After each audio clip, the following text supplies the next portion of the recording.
lot of people, but nobody feels like you. So please don't break my Assalamualaikum heart. warahmatullahi Don't. wabarakatuh.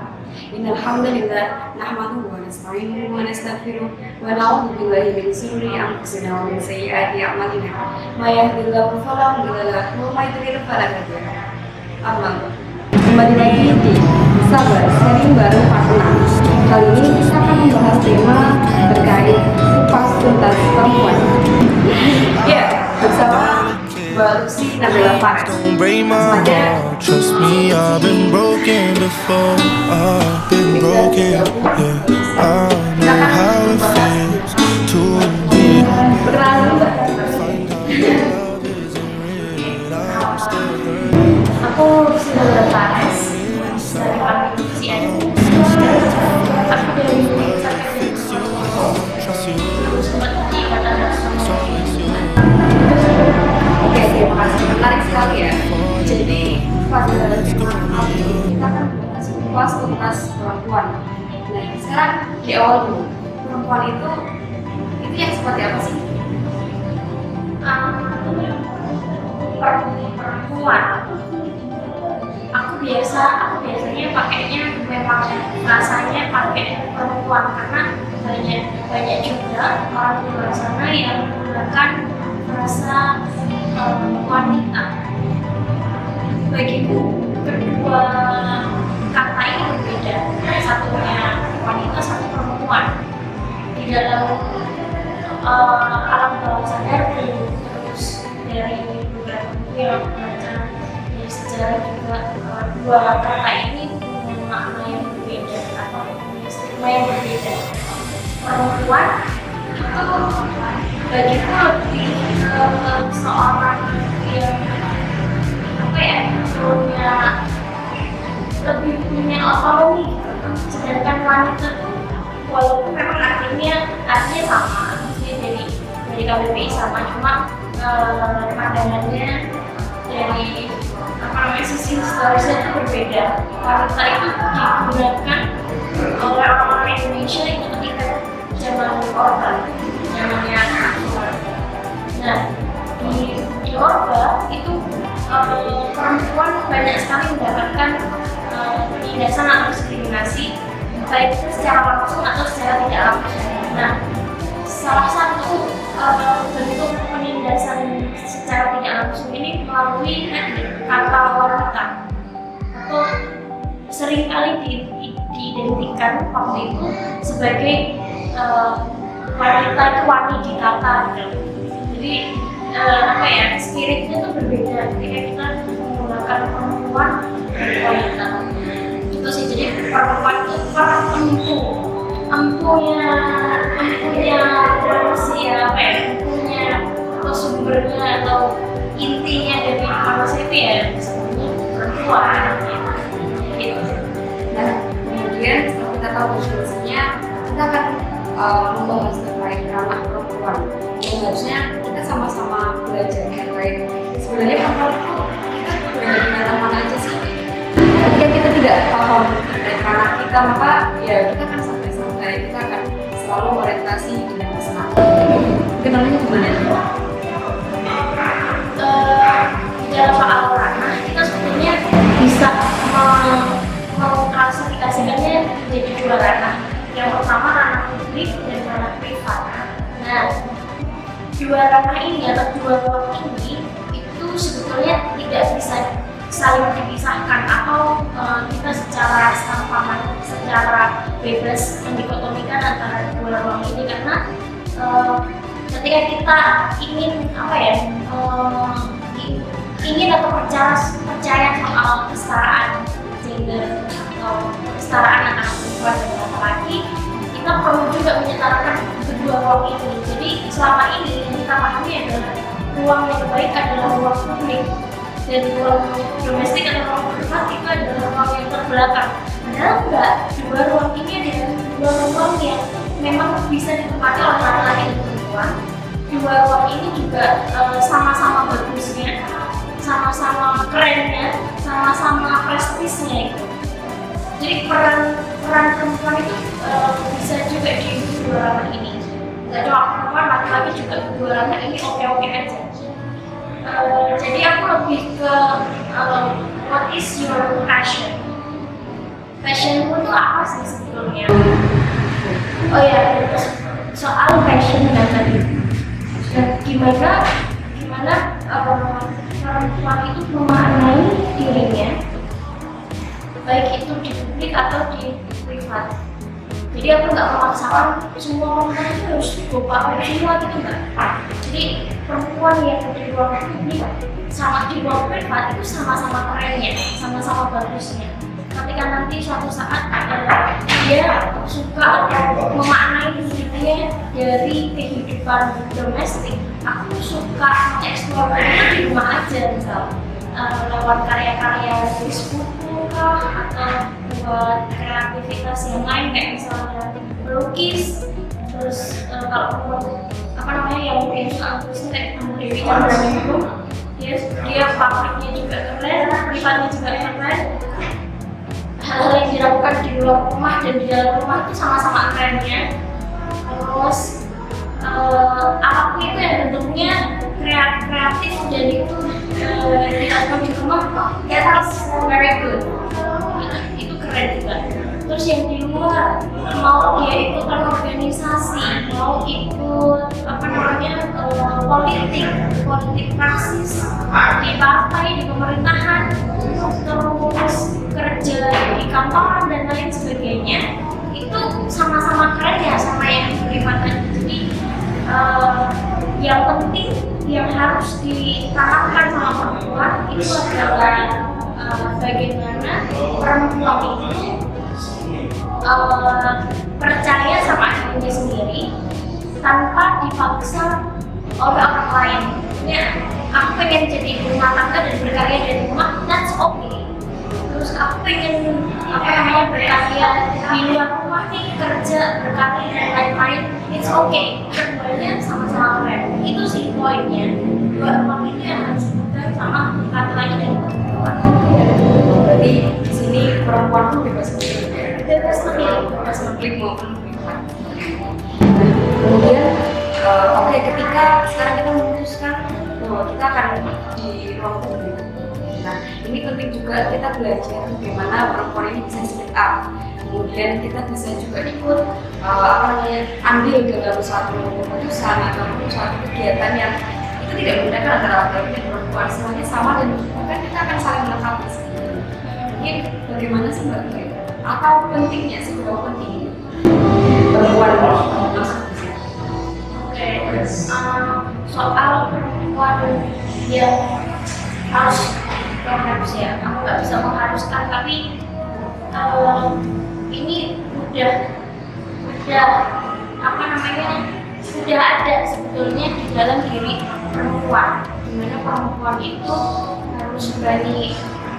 Harus lagi ya, aku nggak menginginkan, aku nggak menginginkan satu paksaan itu datang dari mulutku terus terpaksa didengarkan sama orang lain. Maksudnya gini, keberanian itu sebetulnya mungkin ada di dalam diri setiap perempuan, tinggal perempuannya itu memberanikan diri aja untuk berbicara. Jadi speak up itu udah seperti datang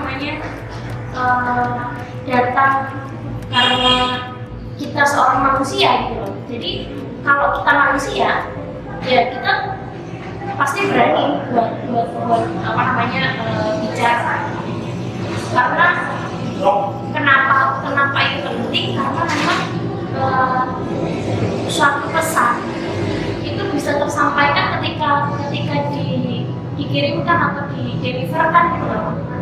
Jadi kalau disampaikan, kalau nggak disampaikan, pesan itu nggak akan nyampe ke audiens, nggak akan nyampe ke receiver atau penerima pesan itu. Jadi pesan itu bisa disampaikan secara verbal dan non verbal. Jadi non verbal itu dari kaitannya sama body language, sama gestur dan lain sebagainya, sama mimik dan lain sebagainya. Nah, kalau yang secara verbal itu ya lewat kata-kata, lewat tulisan misal.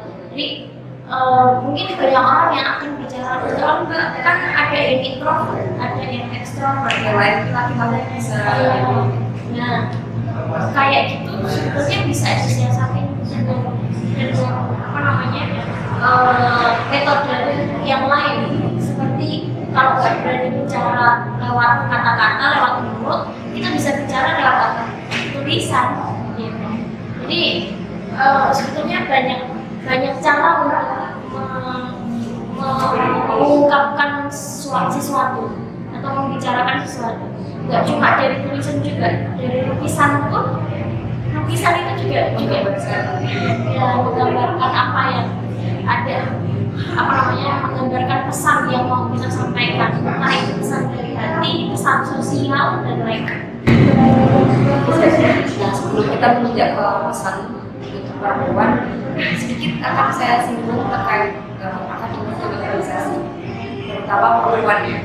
Jadi kebanyakan masih banyak yang tumpang tindih kayak gitu, kayak akademik bagus, organisasinya bagus, tapi saling mengorbankan satu sama lain. Tapi padahal juga enggak seperti itu semua kan. Nah itu mungkin ya kasih tips dan trik ya. Iya.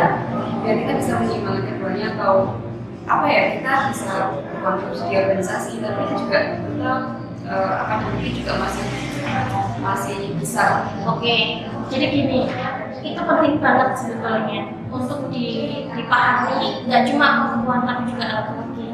Dalam artian kedua hal ini, organisasi dan akademik, itu sangat memiliki pengaruh besar terhadap kita, baik itu ketika kita di waktu kuliah atau pasca kuliah gitu, atau bahkan in the whole life kita di keseluruhan hidup kita itu akan sangat berdampak. Jadi gini, kenapa kemudian kita itu harus seimbang keduanya, atau paling enggak kita mendapatkan keduanya itu yang pertama life skill kita, keterampilan berkehidupan kita. Kalau di kuliah kan mata kuliahnya life skill. Nah, ketika kita di akademik, ilmu yang kita dapatkan itu akan jadi background disiplin ilmu kita nanti yang akan kita bawa ke masyarakat. Kayak misalnya aku dari ilmu komunikasi kan. Jadi apa sih yang bisa kasih ke masyarakat lewat ilmu komunikasi? Oh, ternyata memang aku misalnya menguasai intercultural atau interpersonal communication, terus melatih ibu-ibu yang ada di desa untuk belajar public speaking dan lain-lain mungkin, atau buatin company profile-nya desa atau apapun itu, caranya banyak sekali. Jadi akademik itu gunanya agar bisa diimplementasikan ke masyarakat. Sedangkan organisasi atau komunitas atau apapun itu, volunteerism dan lain-lain itu sangat membantu kita untuk melatih diri. Gimana sih kita bisa mengorganisir masyarakat nanti, mengorganisir orang-orang yang ada di sekitar kita. Maksudnya bukan mendominasi ya, tapi lebih ke biar kita berperan dan biar bisa mengkondisikan diri atau biar bisa adaptable. Jadi bisa, karena kita banyak organisasi, kita akan bisa terlatih beradaptasi lebih gampang ketika nanti ada di lingkungan manapun, lingkungan apapun itu. Nah, kenapa penting? Karena itu juga nanti berdampak sama ke pasca life after college. Habis kuliah biasanya nih kan kerja atau S2. Aku pengen cerita sedikit juga perjalanan itu cari beasiswa. termasuk dapat beasiswa YC kemarin, itu kita perlu punya background aktif di organisasi atau di komunitas. Terus akademik kita juga penting. Selama ini mungkin aku lulusnya lama, tapi IPK aku nggak ada juga. Makanya aku harus mempertahankan itu dan kuliah aku paham apa yang aku pelajari. Yang penting itu sebetulnya nggak perlu IPK yang tinggi, karena ketika IPK tinggi tapi dia nggak terus nggak punya kegiatan atau yang bisa membuktikan atau proof that he or she is capable to lead the community, itu sama aja. Dia nggak akan dilihat sama pemberi beasiswa ataupun perusahaan, karena yang dilihat sama perusahaan atau pemberi beasiswa itu biasanya mereka yang nggak harus mereka yang terlalu pintar, tapi mereka yang berdampak atau punya dampak ke masyarakat, punya dampak ke society. Dari sana, jadi gimana ya, perusahaan atau pemberi beasiswa itu selain melihat dampak ke society, itu dilihat juga kita punya concern nggak, kita punya fokusan nggak. Maksudnya kalau di dunia kerja nih, misal kita mau daftar di PR-nya suatu perusahaan itu, kita juga harus punya pengalaman di bidang terkait. Misal pengalaman magang ke PR, ke humas atau dan sejenisnya selama beberapa bulan atau beberapa tahun, itu yang akan dilihat. Di IPK itu kata dosennya dilihat paling akhir kalau daftar kerja di perusahaan. Kalau di itu yang ngomong dosen, dia punya perusahaan juga, dia itu jadi dosen mata kuliah komunikasi bisnis. Jadi aku bicara ini karena dia juga capable di bidang itu. Terus kalau daftar di beasiswa itu biasanya yang dicari dia yang baik, bukan bagus banget tapi yang baik di akademik, tapi bagus juga atau baik juga di organisasinya dan punya concern tadi. Yang pastinya organisasi itu berdampak dan dia itu juga berdampak, berkontribusi juga di organisasi itu dan di masyarakat. Nah, dari sana kita bisa tahu kalau penerima pemberi beasiswa itu bisa ngerti, oh anak ini beneran nih punya pengaruh buat masyarakat dan buat hidupnya dia gitu sih. Jadi keduanya penting dan teman-teman harus jeli untuk melihat peluang-peluang yang ada. Itu sih juga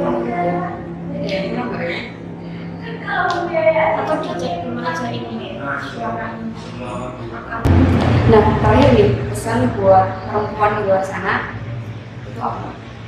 Karena speak up itu udah ada di dalam diri kita, ayo bareng-bareng kita buat berani mengungkapkan apa yang sebenarnya ada di dalam diri kita. Terus kalau punya unek-unek ataupun ngegalau gitu, nggak apa-apa diungkapin. Mungkin ungkapannya lewat hal yang berbeda, seperti puisi atau suka nulis cerpen atau ngelukis tadi atau buat desain grafis yang melukis via digital lewat handphone kan sekarang lagi hits juga, gambar-gambar orang tapi bentuk kartun kayak gitu. Itu pintar-pintarnya kita mengalihkan sesuatu yang tadinya kurang tepat di tempat yang mau kita tempatkan atau mau galau dan lain-lain, nggak apa-apa. galau ataupun perempuan nangis tuh it's okay, laki-laki nangis juga nggak apa-apa. Habis itu yang perlu kita pikirkan adalah habis nangis dan habis galau itu kita mau ngapain? Oh, aku mau nulis puisi nih, mau buat puisi nih, mau nulis cerpen nih, mau buat novel nih, aku mau melukis aja, nanti lukisannya bisa aku jual. It's more productive, itu lebih produktif sih. Terus apa namanya, buat perempuan juga lebih menghargai kedua ruang laki antara ruang publik dan ruang domestik. Terus juga maksudnya kita nggak bisa saling menyalahkan yang di ruang domestik atau lebih terbelakang atau enggak sama sekali, keduanya sama-sama keren. Lebih ke women support women sih. Jadi selama ini kita seringkali mendiskriminasi kaum kita sendiri, perempuan sendiri kok digibahin lah, dikomentarin lah. Kenapa enggak kita support aja sih, kan kayak gitu. Itu lebih positif dan lebih spiritnya tuh lebih enak gitu loh untuk barang nanti. Terus soal akademik dan non akademik tadi, keduanya sama-sama penting. Teman-teman kalau memang pengen tahu gimana sih perusahaan itu menerima seorang pekerja baru, terus pemberi beasiswa itu menerima seseorang untuk diberikan beasiswanya, kayak gitu banyak banget. Teman-teman tinggal searching aja, tinggal buka YouTube, buka Google, semuanya ada di sana. Jadi rajin-rajin untuk mencari tahu sih sebetulnya. Curiosity itu penting banget, keingintahuan itu penting banget buat kita. Soal apa ya? Yang tadi tuh mungkin ini udah terakhir ya, maksudnya itu yang penting. Please don't break my heart. Terus ini aku nambahin di pertanyaan soal Trust me, I've been broken before. ini pemberi beasiswa. Kayak misalnya barang itu kita harus punya pengalaman kerja. Pengalaman kerja minimal 2 tahun, ada yang 5 tahun. Jadi kerja bukan diartikan sebagai terus kita akhirnya mempermudah diri kita untuk mencari uang terus, tapi lebih ke kita kerja untuk cari skill baru. Dan sama terus yang di organisasi juga kita pemberi beasiswa itu melihat kita tuh aktif di mana sih, kerjaan kita sama background studi kita dan lain sebagainya. Jadi sangat amat penting untuk diperhatikan antara akademik dan akademik. Mungkin nanti next ada pembahasan khusus soal kerjaan, gimana dapat beasiswa, mungkin nanti ada kenalannya kayak dapat beasiswa S2. Semoga mungkin Jadi mereka bebas memilih mana mereka akan tinggal, ramah mereka di mana, mereka